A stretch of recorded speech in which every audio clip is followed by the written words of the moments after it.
నల్గొండ జిల్లాలో పంచాయతీలకు నామినేషన్ల ప్రక్రియ ప్రారంభమైంది. తొలి రోజు కావడంతో పోటీలో ఉండాలని ఆశిస్తున్న వారు నామినేషన్ పత్రాలను తీసుకుని వెళ్తున్నారు.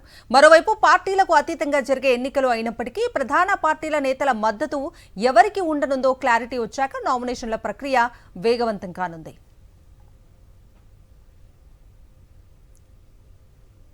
ఇదే అంశానికి సంబంధించి పూర్తి డీటెయిల్స్ మా ప్రతినిధి పాసం అశోక్ రెడ్డి నల్గొండ నుంచి అందిస్తారు.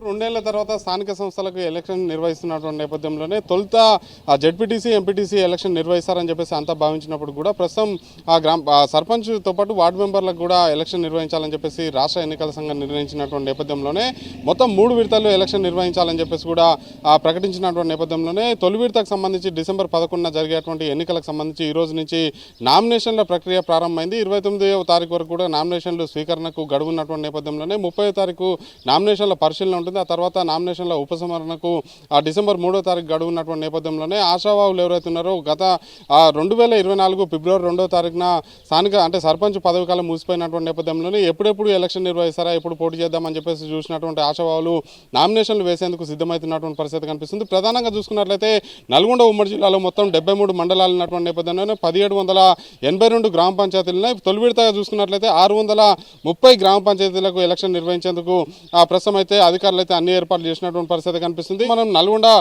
మండలం కంచనపల్లిలో ఉన్నటువంటి క్లస్టర్లో ప్రస్తుతం అయితే నామినేషన్ స్వీకరణ సంబంధించినటువంటి కేంద్రం వద్ద ఉన్నాం. ఇక్కడ చూసుకోవచ్చు అధికారులతో పాటు అక్కడ ఎవరైతే పోటీ చేస్తున్నటువంటి పోటీ చేయాలనుకుంటున్నటువంటి వ్యక్తులు ఏమేమి జాగ్రత్తలు తీసుకోవాలి, ఏమేమి నిబంధనలు పాటించాలని చెప్పేసి ఒకవైపు పేపర్లు ప్రింటెడ్ పేపర్లు అతికించడంతో పాటు గ్రామానికి సంబంధించి గ్రామ పంచాయతీ ఏ గ్రామ పంచాయతీ అయితే ఆ గ్రామ పంచాయతీ సంబంధించినటువంటి ఓటర్ లిస్టును కూడా ఇక్కడ డిస్ప్లే చేస్తున్నటువంటి పరిస్థితి ఉంది. నామినేషన్ వేసేటువంటి సమయంలో సర్పంచ్ అభ్యర్థికి ఎంతమంది బలపరచాలి, అదేవిధంగా గ్రామ పంచాయతీకి సంబంధించినటువంటి అభ్యర్థి పోటీ చేసేటువంటి అభ్యర్థికి ఎంతమంది ఓటర్లు బలపరచాలి, దాంతోపాటు ఎంత డిపాజిట్ రుసుము ఉంటుందని చెప్పేసి కూడా మాట్లాడదాం. అంటే సర్పంచ్కి సంబంధించి ఎంతమంది బలపరచాలి, ఎంత నామినేషన్ రుసుము ఉంటుంది?